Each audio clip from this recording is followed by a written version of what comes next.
Shalom, family.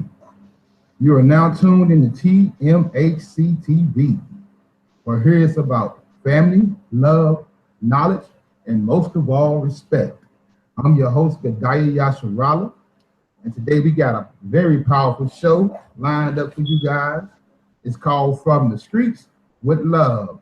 Got a special guest in the building. This is family. This is family, a brother. We've been working together for a while, dealing with different issues in the community, dealing with our youth all across the world. So I'm gonna take a moment, let the guests come in and introduce themselves, and we're gonna get right into it and let y'all enjoy the information. Right now, people hit the share button, the like button, let the fans know we're on. TMAC is back in the building and we can be back going live. So I hope y'all enjoy the show. Much love and enjoy your Sabbath. Now, without any further ado, we'll bring on my brother, Mr. Eric Jones. Eric Jones, can you come in, introduce yourself, and tell the people a little bit about you?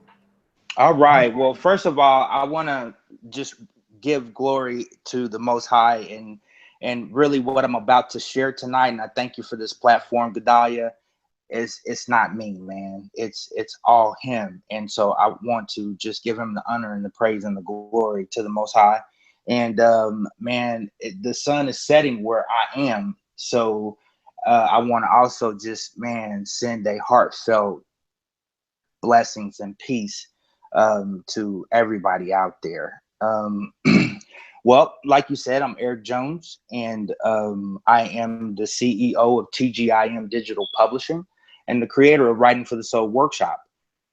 Gadai, you mentioned that we're family, and we grew up together, and I'll never forget the day that we connected after all of those years, and you asked the question, man, did you know you're a Hebrew? You know what I mean? I'll forever love you for that. And I am so thankful that in business, our bottom line has always been the 12 tribes. You know what I mean? Beginning at home, and to be able to do something that makes an impact. You call it kingdom work. You call what we do kingdom work. Is an honor. You've been trying to get me on the show, but man, I guess it just wasn't in my timing, but the timing is right now with this new initiative that the Most High Children Designs and along with TGIM has come together to implement. So I'm going to start right now with the video. Gadaya, can you let that video play? It's just a 60-second teaser of who we are and what we're about, and I think it's always good that it comes from our kids, from this, the ones accessing the program. So if you'll play that first, then I'll go ahead and dig in. Okay, let me share my screen.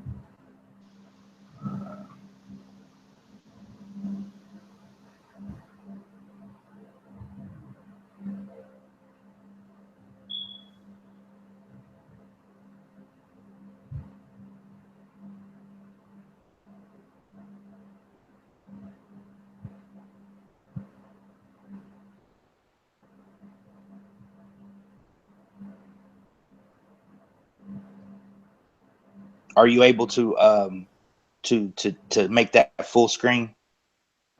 Yeah, I'm trying to get it to go full. Now my computer running just a little bit slow. Okay. There you go.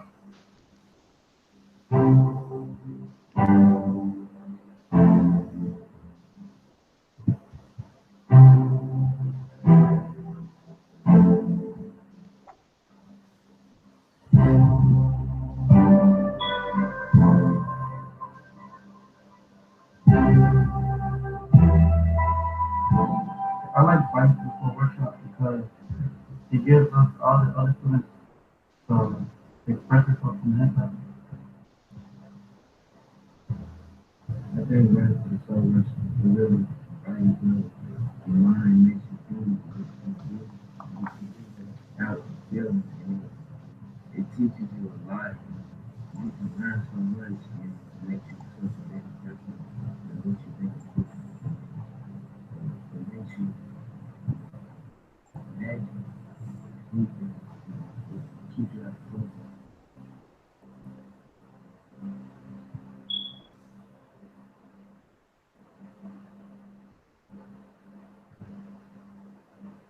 All right, thank you for playing that, man. I don't know how well it showed, but I can tell people anything, but I wanted you to play that clip because if you hear it from our participants, if you hear it from the students and those engaged in at-risk behavior that are have dropped out or trying to go back to get their GED or their diploma, you know, I think it's better coming from them about what we do and what our program is all about, right?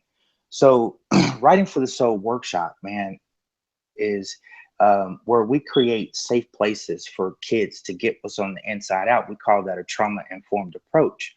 And Gadaya, I happen to be on the ground in communities where really basically I'm in the hood, and our participant um, uh, percentages is predominantly, the so-called African American, and the Mexican, and so on the low, man, what I've been so blessed to do is to be able to connect with, young Hebrews that don't even know that they're Hebrews. They don't even understand these curses and why they're going through what they're going through, right? They have no clue, but they're angry. You know what I mean? And so they're putting out behavior that's leading some of them to jail, some of them to losing their life, to just all kinds of things happening. So when they go to school, and you know this for a fact that let's say Dwayne goes to school and man, somebody bumps him in the hallway and he just flies off the handle, and before you know it, he's suspended for starting a fight, right? Well, what the educators don't know is why that happened. They know what happened, but they don't know why because they're not implementing a trauma informed approach like during first period or home break, where students get to focus on, the mental, you know what I mean?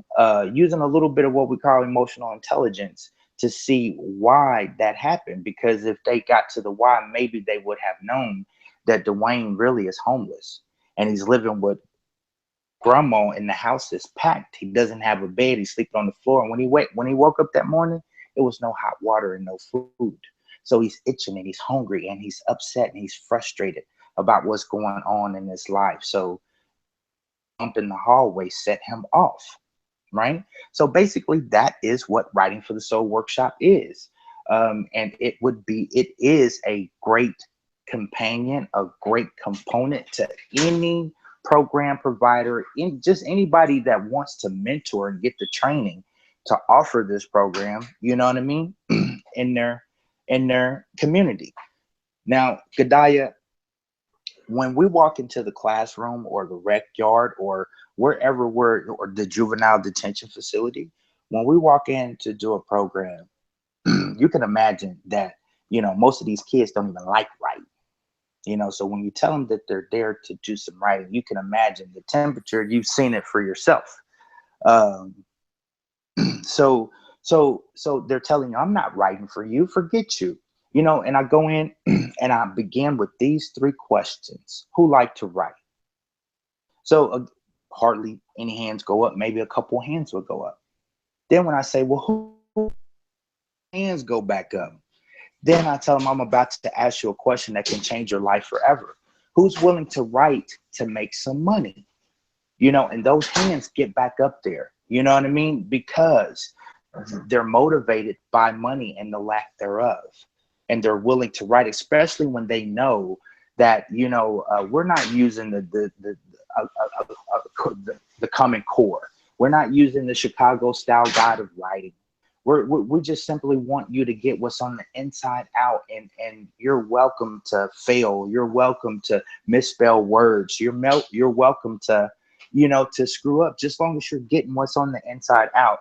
And Gadaya, I want to read from one of the books, because we take these stories and we publish them in books, so that they can sell them and earn money, and so we can fund the program. But let me tell you, I want to share a story just to show you what they're writing about. That this is entitled "Since You Asked" by Mike 3G. Tell you about my best or worst day ever? Okay, since you asked. Notice nobody's asking. My worst day ever is continuous and it's never ending. I'm having my worst day even as I write this. It feels like there is no ending to this day. I have been abused, shot at, robbed, raped, and I've even joined a gang. I'm forced to rep my nation on my arm. I have to, or else I shall live no longer. I keep dodging obstacles, but I don't know if I can much longer. I am constantly lied on because of my past. I am constantly yelled at. I have no one to turn to in this life. I've even tried to commit suicide on more than one occasion. No one knows what I go through, but since you asked, could you tell by looking at me that I smoke weed or that I push cocaine on the streets? By the way people look at me, I can tell what they're thinking. He'll never be anything. He's just a little demon. He's never going to see half of his days. I wasn't gonna say nothing about the pain, but since you asked, Gadiah, those are the types of stories that we get. And because they're free to write under pseudonyms, in case they don't want their story shared outside of the safe environment that we've created for them, they're free just sharing it as a pseudonym. You know what I mean? It's a true saying that the truth shall set you free, shall make you free. And these kids are truly, truly, truly, using this program as a way out, for lack of a better word. Yeah, that was a powerful story right there. Um, wow. It's a lot of kids that you that we have engaged with dealing with, but it's a story that you tell, and I want the people to hear that. What brought about this program? How did you come up with this concept of this program? Man, it truly is a long story. I'll try to make it real short. Man, basically, writing is what the Most High gave me, for me to deal with some things that I was going through. Man, I coming up, it was either you sell dope or you smoking dope. Well, I was smoking dope. You know what I mean? And I experienced and created a lot of heartache, a lot of pain, and I found myself in prison. I hit my rock bottom. You know what I mean? And you know how it is when you go down, all you got to read it in the holding cell, or while you're waiting to go to prison, you know what I mean, is a Bible, until you can, when you first touch down, you got nothing. You know what I mean? So, man, I picked up a Bible and, man, read that you're more than a conqueror. Honestly, that verse at that time, you know what I mean, was what I needed, because uh, it, it it it rang true to me. Like I felt like I was more than what I was. This can't be all that I am. You know what I mean? And I began to write. And not only did I start to write, but I started writing for dudes that couldn't write. I would write their letters for them, stuff like that. And man, I ended up writing a book, a thriller, a murder mystery that did pretty good. Um, and self-publishing the book, I learned the publishing industry. You know what I mean? But I knew that me publishing books and writing books wasn't what I was supposed to be doing. Especially when people in the hood that don't even recognize me anymore because I done changed. Once you know what I mean, is telling me you need to do something to give back to these kids. You need to do something to give back. You need to do something. Man, I felt so unqualified. Like, what can I do to help these kids? God been good to you. You need to do something to help these kids. And man, that's all I heard. And one day at a red light in South Kansas City, man, my path crossed with a young Crip out selling gangster rap. And man, I didn't want the music. I wanted to support another artist. And when he sold me that CD, I asked him, I was like, man, did you write this? And he's like, yeah, I did, big homie. And I was like, well, what if I could show you how to become more marketable with your work? Because you're not going to get radio play with all of this profanity in it. What if I could show you something different? I picked up my book and I said, this is how I distribute my stories. Let me show you a different way. And that's that question that, just asking him to step out on faith and let me show you a different way. And man, it sparked something that has now gone on to be global. Our writing program is global. We've published stories and books that has prevented suicides as far away as Perth, Australia. You know what I mean? So that's kind of how it happened. And man, it's just funny how, the Most High take you when you're broken, when you can't do anything, you know what I mean? And do something amazing. And when I look at this program, when I look at what it's done and what it can do, all I can say is it's amazing. Right. Yeah, it's an amazing program. I got a chance to engage in the program a few times, dealing with the youth and seeing how they once you get past those questions and you get the children engaged, how they participate and how it changes them and how they want to do Yeah. more. Man, what was beautiful about when you're able to be in the classroom, Gedaliah, what is beautiful with these kids is you stand out so much because of for instance, the fringes. They want to know what are those? Why are you wearing those? You know what I mean? And man, just meeting these kids where they are and giving them a platform to get what's on the inside out in the form of writing and journaling. It's a great way to begin a dialogue to tell them, about those commandments and how to keep them and how to turn your life around. You know what I mean? It's just an awesome platform to, reach our young ones. Right, right. I know I'm gonna go off. I'm gonna go off a little bit, but it's not. It reaches more than just the young ones because I didn't see it impact the adults. Can we Oh talk about? yeah. We have a couple of adult writing for the soul workshop programs. It's all writing for the soul workshop. We just customize the curricula, and so we have peer support for men and women tangled up in the court system. We just published a book, I think 2 months ago, Hope Outside the Walls, that contained those stories. And the awesome thing about those stories is that it was healing for them because they got to talk about what they did to their victim. You know what I mean? Stuff like that. And got to say I'm sorry because a lot of us, when we commit crimes and we break these laws and get locked up, we don't realize that we made our wife a victim. We made our son, our daughter, you know what I mean, a victim.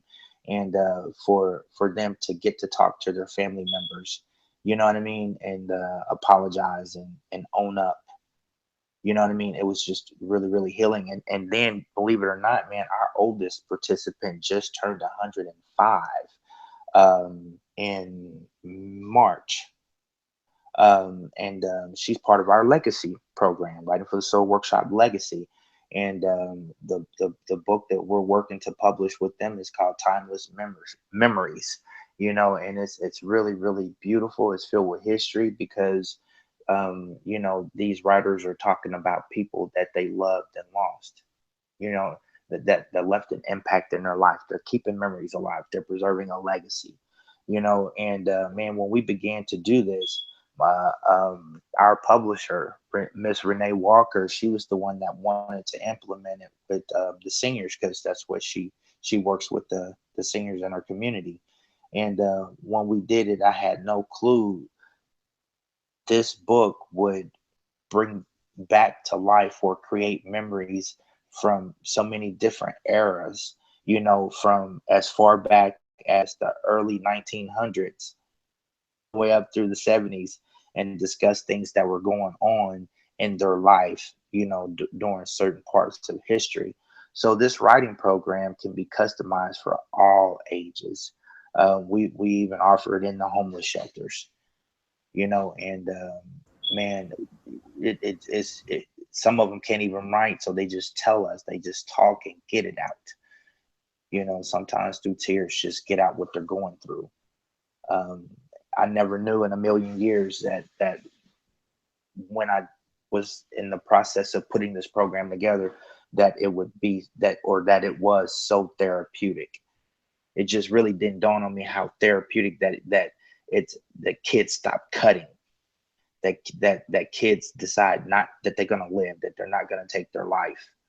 You know what I mean? And so one of the things that I'd really like to talk about, when you're ready, is our initiative. It's new. It's for the kids, and it's a way to get active. It's a way to be included, especially if you're wanting to mentor and reach young Hebrews that they don't even know who they are yet. You know what I mean? And you could be that missing link, that piece, that helped them to wake up and to learn who they are, to begin to, keep this new way of life. You know what I mean? Right. I was just about to go there. The other day you called, you wanted to launch this program to deal with the youth, and we got to discussing it. So that's what the title of the show is, from the streets with love. Now let's talk Yeah. about that, and how did that concept, that ideal come up? Let's talk about that, and then let's get right into what it's all about. Man, it all really, really, really came about, man, when Trump unveiled his budget proposal. And I took a look at some of the things that he cut, my staff and I, you know what I mean, in our think tank out of Syracuse. We took a look at some of the things that he cut, like, for instance, the block grant, for public housing. Do you have any clue how many of our African American and Hispanic population, and some white, live in the projects, that live on public housing and rely on it? You know what I mean? And how this could potentially impact them, and what do they got to fall back on? You know what I mean? I remember, man, being a single parent trying to get my kids through high school. We did better when the kids, were able finally to get jobs. You know what I mean? And work to, you know what I mean? It just helped so much. Life was so much better when everybody was finally able to work and bring in money, and it wasn't all on daddy, especially with a disabled son. It was really, really, I looked at that, and so we began to develop YEP, which is our youth employment program, where, we're going to get backers and business owners and well wishers to give a kid a case of books to get them started. You know what I mean? Or 100 download cards to get them started. And these kids could sell these download cards. We actually tested this program during development in 2013, 2014. During the summer of 2013, man, and like, I think 2 months, 2.5 months, that program brought in over $70,000, and that was just the kids going out selling, right? And it was pretty amazing. So I knew that with these books, the kids could earn money selling these books. But if we would step up and give them, instead of teaching them how to fish, giving them a fish, teaching them how to fish, give them a head start, give them a business plan, put these books in their hands and let them sell them. When they sell these books, they earn 100% of the profits.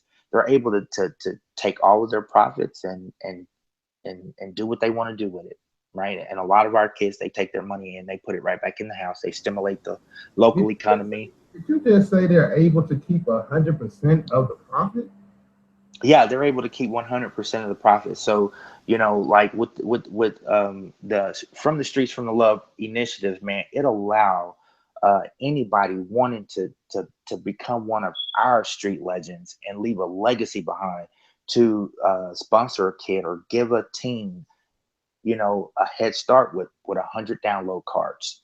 And you're familiar with the download cards. On the card, it's the link, a little marketing, with a code for you to go retrieve your download or retrieve your ebook. And you can read these ebooks from any device, your phone, Nook, Kindle, laptop. You can read them from any device, right? They sell these download cards. They get to keep 100% of the profits. And some of them they'll take all the money and they'll run.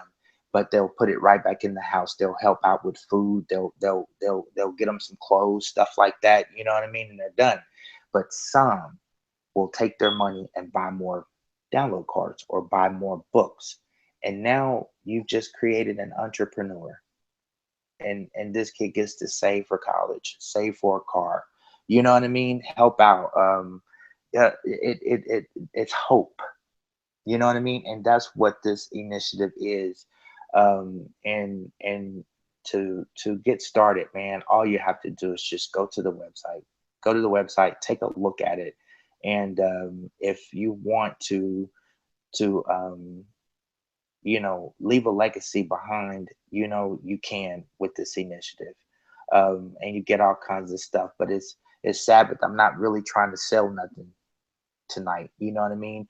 This was just a great platform to let Israel know, the 12 tribes, Yasha Allah know, that, we exist, and that this program really, really, really is for y'all, and that if you want to know more, then reach out to us, connect with us, email us, and schedule an appointment to discuss becoming a member, a mentor, a program provider in your community, and giving the kids in your community tools in real time.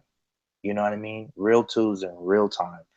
Man, I look at this program kind of like food stamps. You go sign up for food stamps. If you qualify, you get your food stamps right then and there. That's a program that's working in real time. And so when they come access our program, I want them accessing tools like being able to get what's on the inside out, experience and writing as therapy in real time, right there, leaving better than they did before they walked in. You know what I mean? And with an opportunity to, to earn money and let's take a dent out of the teen unemployment rate, which makes up really a bunch of our babies. Now, we was talking about this earlier. You was going into some numbers with me about how many of our people actually own businesses and even implications. So let's go into some of those numbers right now that you was talking about earlier, and how important it is to start doing this with our children. It is, because we have to create an economy for them. We have to show them how to create an economy. And man, the in order to do that, they have to own a product. You know what I mean? That's why when a kid shares their story, it's their intellectual property. You know what I mean? They have to own a product. So when you give them a product that they can go out and sell, they're creating an economy, right? So, we do a lot of, we crunch a bunch of research. We are constantly thriving to be innovative and better and better and better. So, we're constantly, reading and stuff, so, man, what we found was that out of every 1,000 people, per 1,000 people here in the United States, it breaks down how many are business owners. And then it breaks down by, for lack of a better word, race, who these business owners are. The majority of business owners per 1,000 here in the United States are the Chinese. Okay. But the lowest number of business owners here in the United States is the so-called African American, that makes up 9.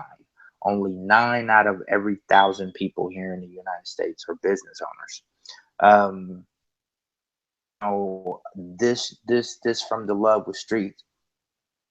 from the Streets with Love initiative, this would help to create entrepreneurs immediately. And we don't just give them these books, you know what I mean, to go out and to support themselves. We give them the training and the tools to do it with support, you know what I mean? So, they're not on their own out there trying to, push these books to earn a buck. There's a lot of support and accountability there, and paperwork. And let's talk about some of the impacts that the program itself has had. And let's also talk about the places that you have impacted. Is it just here in America? Like, how, what are the impacts of the programs that we were putting together?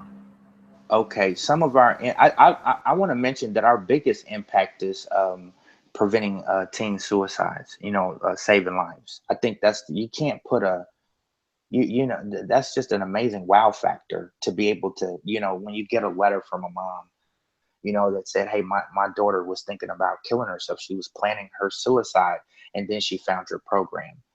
You know what I mean? When you get video testimonials from kids that I hated my dad. He abused me, had sex with me since I was 5, and I was never able to forgive him. And my counselors couldn't help me, man, but this program helped me to open up so I can talk to my counselors. Those are some big, big, big impacts right there. I think, to that our program, kids stop cutting, because they're able to process their feelings, and change underlying beliefs, and once you change underlying beliefs, then you change behavior. You know what I mean? When you go to our website, you're going to see all over the place. No child is born bad. Hurt people hurt people. If you recall the story that I just read to you, I think you saw how he said people told him he wasn't never going to be nothing. That's the same thing they told me, that I ain't gonna never gonna be nothing. Another big impact is instantly getting these kids to understand that they lied to you, that that's a lie. You know what I mean? Getting these kids to know that there is hope, because a lot of them are hopeless. You know what I mean? Those are big, big wow factors. Other big wow factors is when educators come alongside and grab hold to this program and really, really help our curriculum to go to levels again, our curriculum, I didn't use the like the Chicago style guide of writing to create it. You know what I mean? What worked for us was a trauma informed approach to get the kids to get what's on the inside out. Once they write, when they come back, then we're able to take what they wrote and show them how to make it better. One of the things that we love to do that is a big impact is teaching them how to write essays based on what they wrote. Gedalia, do you know that, man, do you know how many kids in high school right now, in public high school, can't write a essay? I'm talking 10th, 11th, 12th graders. And man, like in Missouri, we have the MAPS test. Texas, there's the TAS test, and you have to be able to write an essay to pass. So to get kids to learn how to write essays so they do better on these test scores, those are big wow factors. You asked if we've had any impacts in other outside of the United States, and man, I think our biggest impact is Touch Life Children's Center in the Korogocho slums in Isiolo in Kenya. Man, the kids over there, man, our impact keeps the lights on. I'll put it to you like that. Our impact buys medicine for jiggers and all kinds of stuff. You know what I mean? So major, major, major impact over there. When they earn from a book sale, they're earning $3 from a book sale. Do you know how much $3 is in um what is the currency? Um Shillings. When we convert that over to shillings, $3 just turned into like 30 shillings. You know what I mean? And there's a lot you can do with 30 shillings. So, when you're talking about $100, then you're talking about 1,000 shillings, just or maybe just under. And there's so much you can do with that. So big impact there. We had a big impact in Del Argusor, Philippines. Published a book from there, and Del Monte. Big impact in we're man, just the UK right now, Australia and the UK. Man, we just recently, I think, last 6 days ago, 5 days ago, released Removing Chains of Child Abuse. And man, we think child abuse is horrible here. It's super horrible over in Europe, you know. And man, the healing that they got from writing poetry stuff. So you know, we're having an impact on a global scale, you know. But I feel like, you know, I need to do more, you know, for our babies around the U.S. here. You know what I mean? Um, and then, you know, dealing with overseas is really, really hard to track what's really going on. You know what I mean? And that I think that's why I just really took Touch Life Children's Center under my wing, because they're so transparent, and they get things done, and they show where the money goes. They show what their impact and what they're doing. You know what I mean? And so yeah, that's our impact around the world. Okay, okay. Now, the link to the site is in the description box. So if you want to check it out, it's also in the description box. I see that my co-host D Red, the Blue Collar Scholar, came in. I don't, if you get a chance to hear any of this, you got anything you want to add to the subject, D Red, come in. You know, introduce yourself. You know,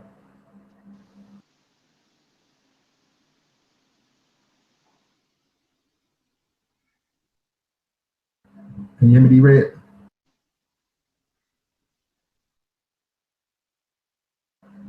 Okay, we're moving on. I guess he's still doing something. All right, Okay, now. but it is an honor. Just I want to put that out there to be on to be on the same platform as D Red. You know, I follow your show. You know what I mean? And I don't leave a lot of comments or anything like that, because I'm still learning. You know what I mean? Just still learning. But it is an honor to share the platform with him. And if I don't get to talk with him tonight, man, I'm totally open to networking together, or just having a think tank to see how, you know, what we do can make an even greater impact together. You know. Yeah, knowing D-Red, he probably in the community right now putting in work. That's probably why he ain't responding, because he's usually out dealing with the community all the time. And he come in and be chatting and be talking with his youth and stuff. So he's a pretty busy guy himself.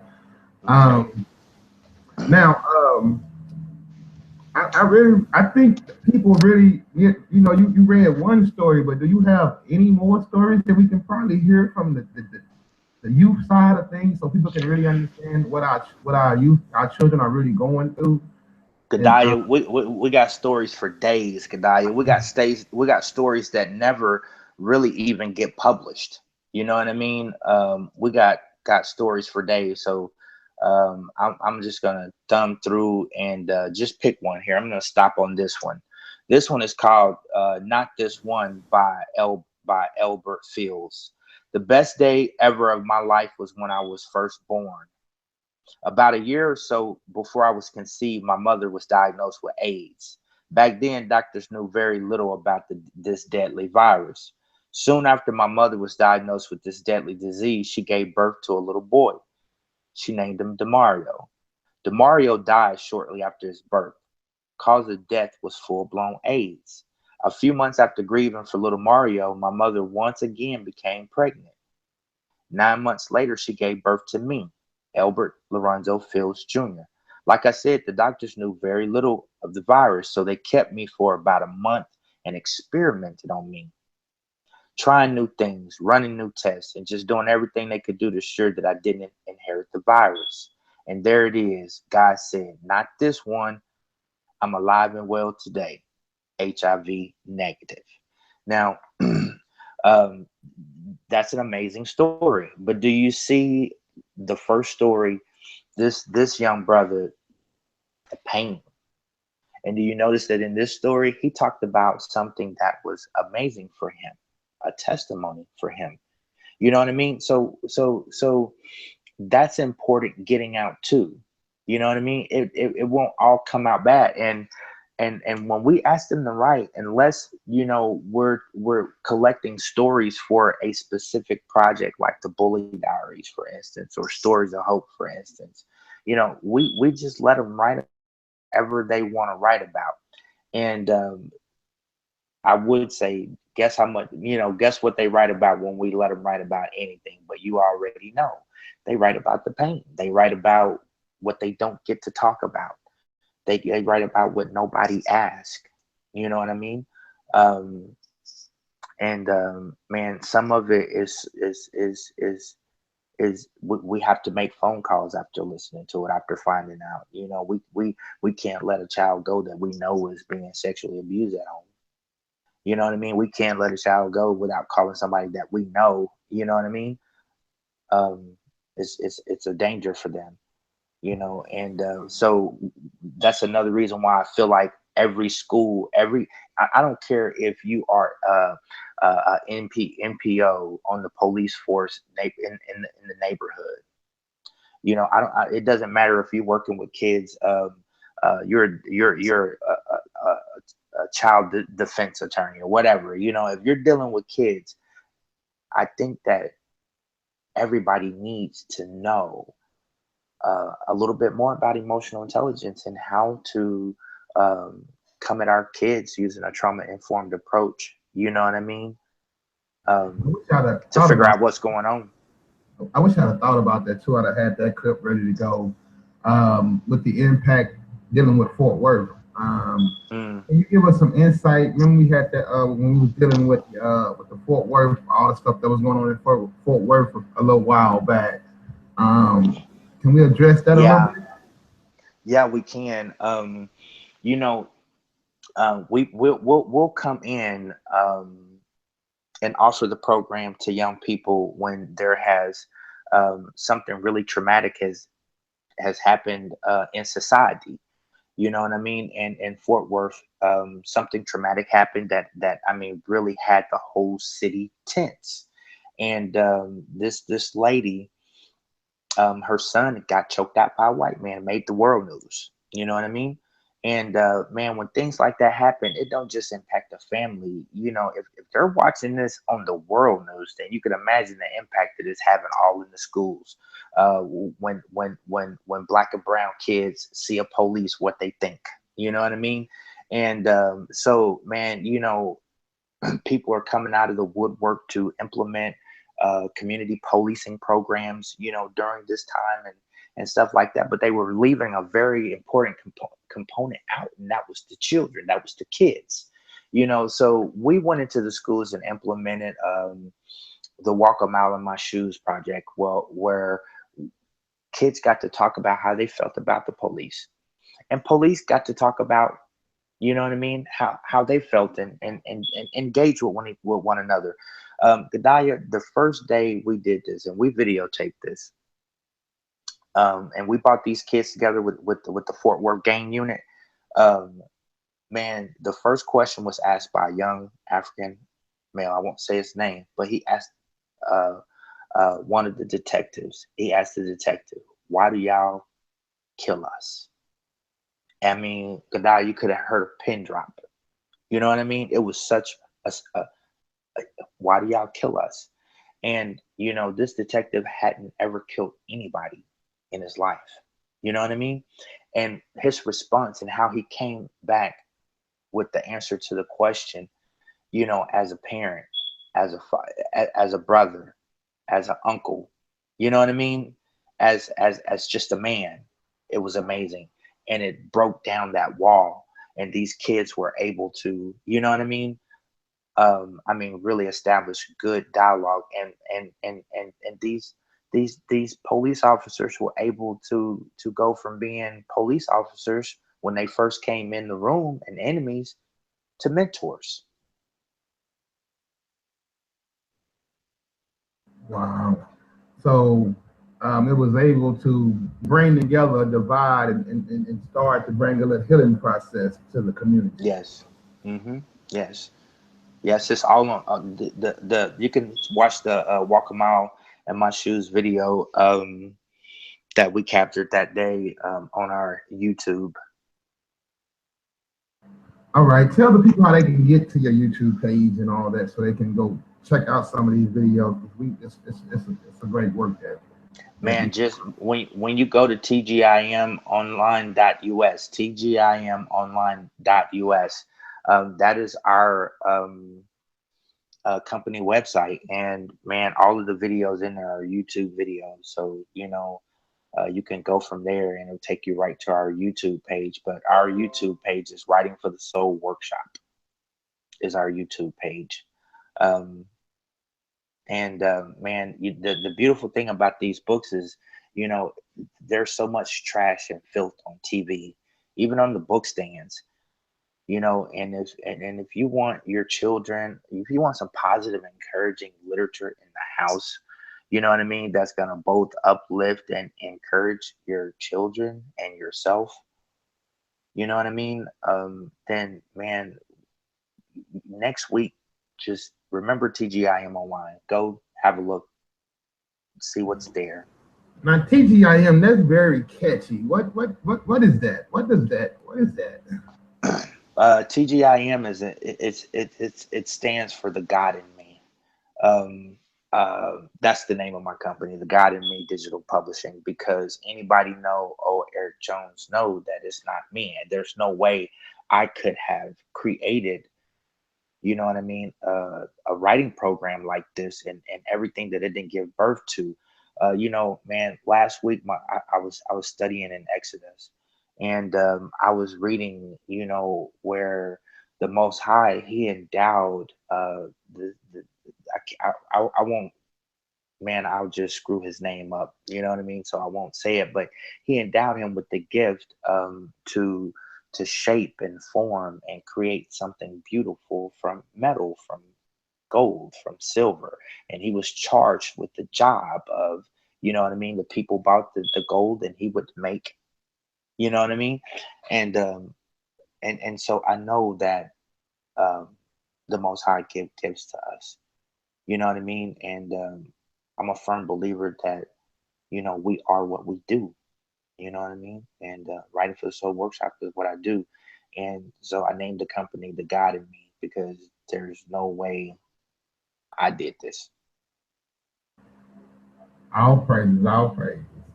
Now, because Oh, wait. Gadai, I do want to say this. And at the time, all I knew was God. I hadn't been woke up yet. You know what I mean? I hadn't been revealed the truth. So, that's all I knew him. And I thank him for meeting me where I was. I just want to put that out there. I'll mess with you a little bit now.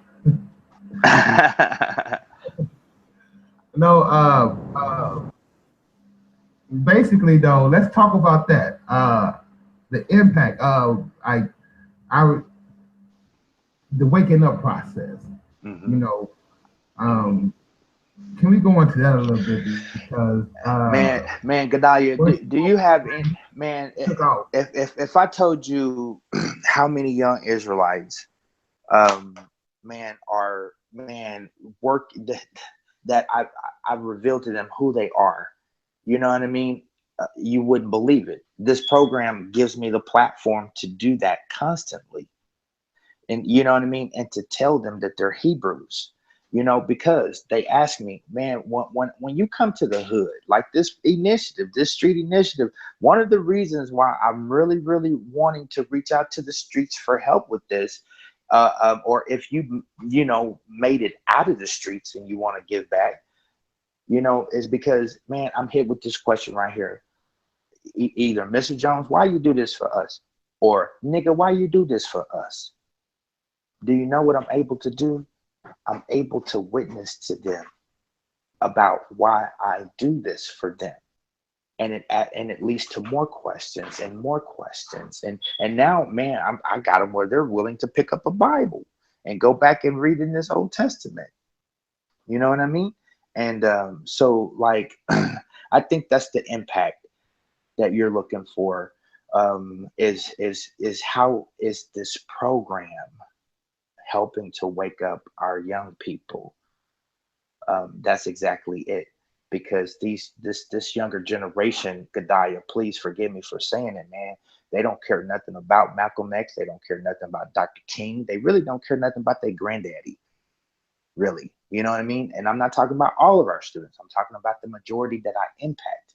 You know what I mean? They don't want to be referred to as Negroes. They don't have, or African Americans or nothing, they niggas. And I'm talking about our brown and our black babies. You know what I mean? Our, for lack of a better word, the Hispanics and the so-called African Americans. You know what I mean? And when you're showing them something real in real time, they then you can talk to them about the Most High. That's powerful because a lot of times when you're dealing with our youth, when you're trying to bring information to them, they have that mentality like, man, I don't care about that stuff right there. How is that gonna help me? Man, How is that? not only that, they've been hurt so bad that they don't trust nobody and nothing. The music tell them don't trust nobody and no nothing. Don't have no, you know what I mean? And then again, they've been hurt so much by adults, you know. But when you go in and you're showing them this and you're giving them these tools right then and there, you know what I mean? It builds a level of trust, you know. And one thing, you know, we ask those three questions, but we also as facilitators share our story. You know that as well as more than a lot of folks, Gedalia, you had to share your story. You know what I mean? And if you can't share your story, these kids aren't going to talk to you. They're not going to tell you nothing. You did that. Yeah. You know, I was a little shy about sharing my story, but you know, I had to get it out there and once I got it out there, you know, and shared the story, I saw the impact that it had and how it opened up more doors for us to move forward. But you know, I had a hard that. Mm-hmm. But what and what else did you see among other your peers there that day that was getting the certification that had to share their story? Wow. Can you remember how y'all all bonded once y'all shared with each other?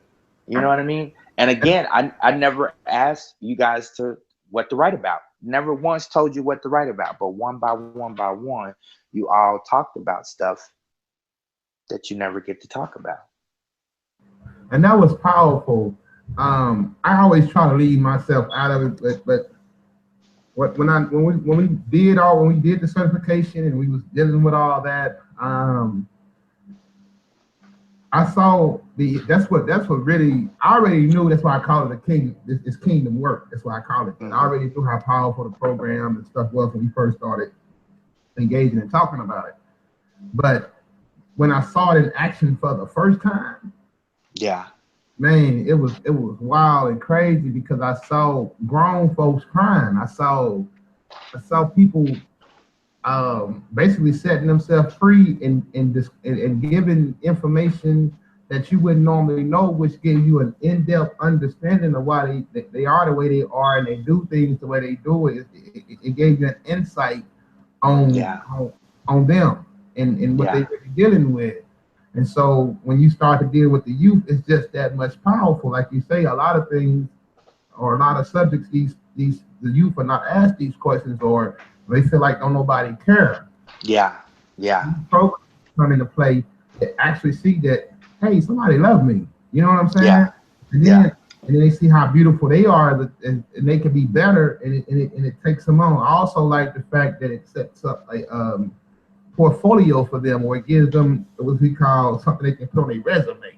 It gives yeah, them different. yeah. So Yeah, our kids, they our students, or they're able to put on their resume that they're published. You know what I mean? That their work benefits kids and Core Gocho, all kinds of stuff. You know, and you know, if they decide to sign up to become affiliates and promote the books and sell them, you know, then they're learning sales and marketing tools and stuff like that, things that they're not learning in school. You know, and the wow factor with that, Gedalia, is that, you know, more and more and more kids are going into the job market or workforce and that don't have any skills. You know what I mean? So to be able to hit the workforce with customer service, marketing, and sales skills is, you know, pretty amazing too. But Gedalia, man, I don't want to just keep rambling on and on and on. Man, I would really, really love to come back when you've got a panel together that can really hit me with some real questions. you know what I mean, about what they need in their community, you know what I mean, how this program can impact their communities. And you know what I mean, I would love to come back. So please invite me back to come back. But man, I don't want to feel like I'm boasting or bragging, because I can say anything about this writing program, but everybody's got to go see it for themselves. Go to the website tgimonline.us and see what our community partnership with the Most High children is doing in the earth days. Right. I understand. You know, I've been trying to get you on the show just to, you know, put the program out there so we can start sharing the program with the world and with Yasharala, and you know, letting them know that we do have programs that, you know, we can deal with it on a lot. But before we get off, I actually we was talking about it earlier about bringing back the right for Jacob, or dealing with the right for Jacob part of it. You know, can we Yeah. a little bit before we end the show? Yeah, man, the Right for Jacob project, man, we implemented because, man, you can remember, do you remember how angry you got after the joy of learning who you were? At first, there was so much joy, but then there was Right. anger, you know, and this Right for Jacob project allows those of us that are dealing with that anger, you know, that's dealing with that abandonment or whatever. Because I know for me, it wasn't just anger, it's abandonment too, because I lost so many friendships and family members that didn't understand, you know what I mean, the choices that I was making, you know, and the boundaries that I was setting in my life, and my lifestyle change, you know, not going home for Christmas, not eating pork, all of this stuff, you know, man, it has a mental impact on us, you know, and this Right for Jacob project will allow participants to first of all get that stuff out and talk about it and write about it, right? And just like all of our other books, when we combine these stories together for the Right for Jacob project, you know, imagine having a book like that, Gedaliah, when you know you were, you know, awakened from the slumber of religion. You know what I mean? To have something to read and understand, wow, I'm not alone. You know what I mean? What I'm feeling is natural. You know what I mean? Other Hebrews before me, this is what they felt. You know what I mean? You know how much hope and comfort that book could give. So I'd really, really, really like to get that out there. You know what I mean? That would be great. Okay. That sounds good. I actually wanted to deal with the Bully Diaries too, because I know that was one of the biggest programs. But you know, like you say, I don't want it to sound like it's a bragging thing or nothing. But you know, Yeah, and program. and I don't want to get into kind of promoting the business for sales. You know what I mean, on Right. Sabbath. You know what I mean. I'm thankful for the opportunity to expose what we do and what we have going on. You know, on your platform. It just so happens that it is Sabbath. Yeah, but we chose this particular time for a reason, so people don't understand it. You know, we wanted to wait till people started winding down and selling in, Yeah, and yeah, we could talk to them. You know, we trying to. It's not about. It's about the youth and showing solutions. yeah, It's about showing yeah, different solutions, and I think that these are discussions that need to be had. Sometimes, you know, we teach a lot. It's okay to always teach, but it's also good to bring solutions.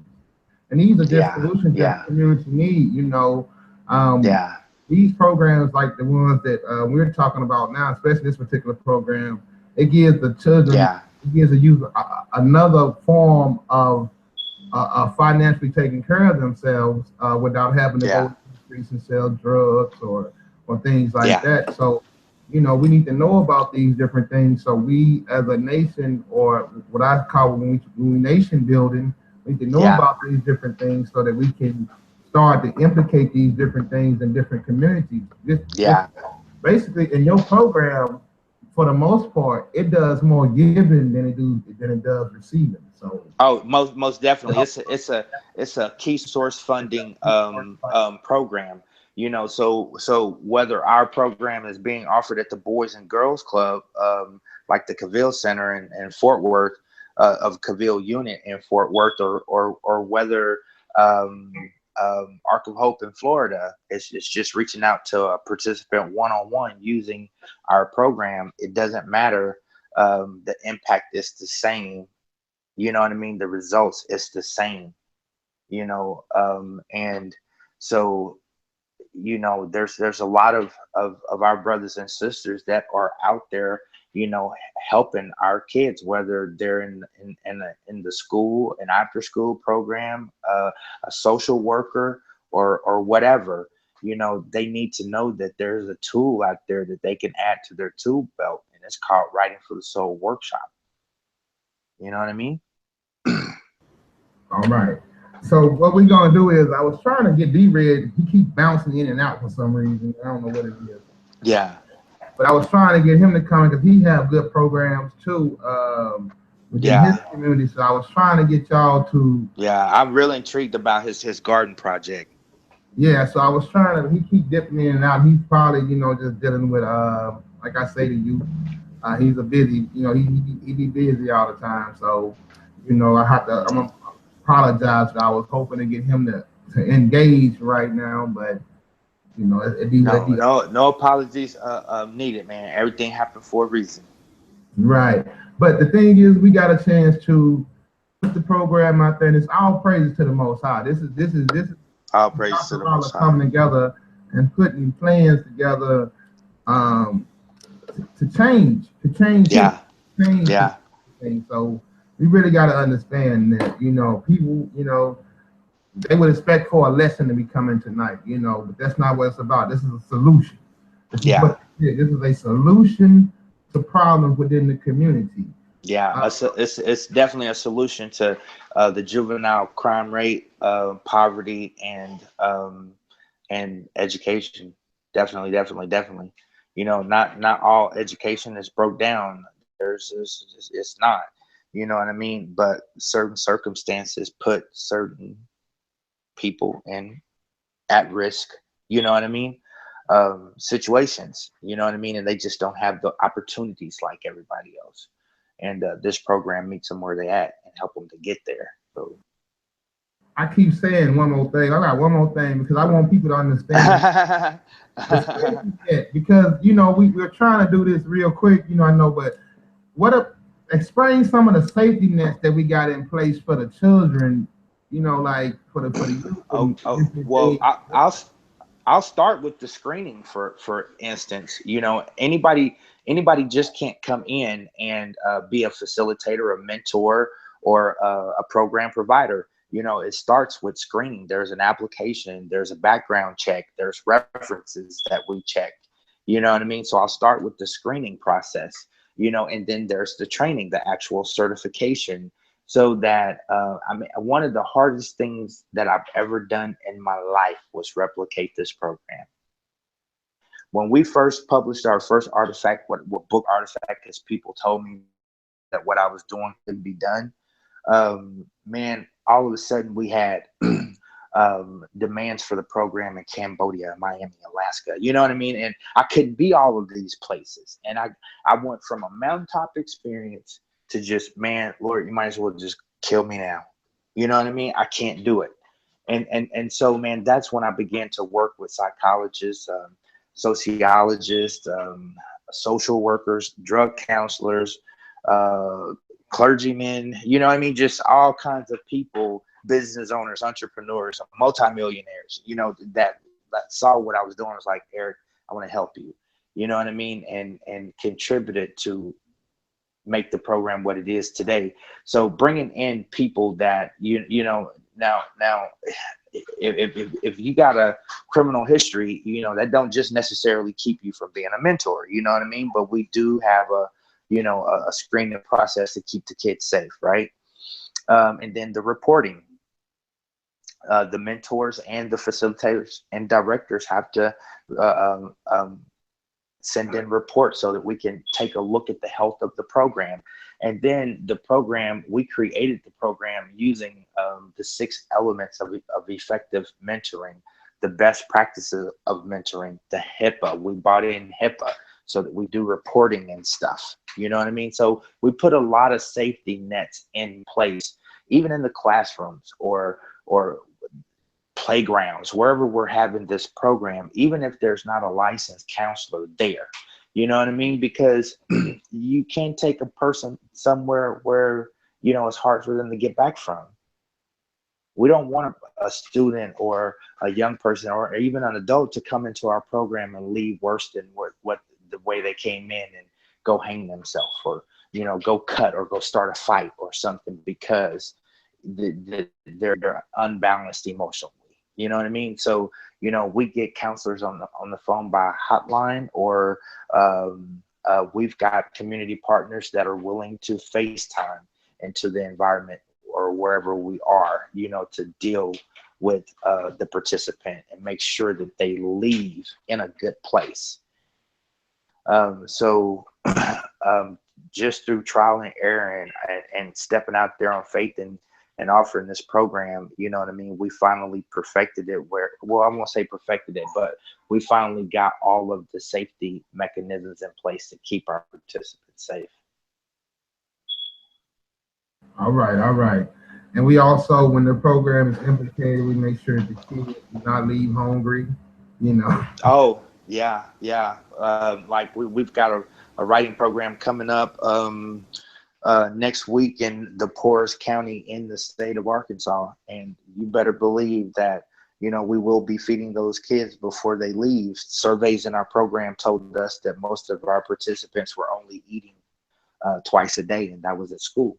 So we always, even if we're not able to just, I mean, feed them a meal or partner with somebody that can feed them, we will at least give them, you know, granola bars or, you know, whole grain snacks, because, you know, not only are they filling, they stimulate creativity in the brain. You know what I mean? So yeah, we feed our participants too. And that's a real big deal in places where our workshop is offered, like Africa, for instance. Okay. So I'm gonna let you let the people know once again how they can find you.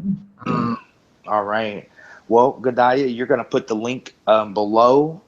If you could put the link below that goes directly to the Indiegogo, you know what I mean, for from the streets with love, you know what I mean, because that's going to take them to the company site if they want to know more, you know what I mean. Hit the contact us page and get at me, and I'm the CEO of TGIM and program developer of Writing for the Soul workshop. But if you ask for me, I'll deal with you directly and answer any questions and program for what you do and what your vision is and what your mission statement is, you know, and align to ours so that we can, you know, get this program all over the U.S. in every city. As a matter of fact, the mayor of Springfield gave us a quote when he read, the kids went to his office and gave him an autographed copy of the Bully Diaries to show him the results of the impact of the program. And he gave us this quote: this program should be in every city. That's what Mayor Stevens said. That's powerful. That's powerful.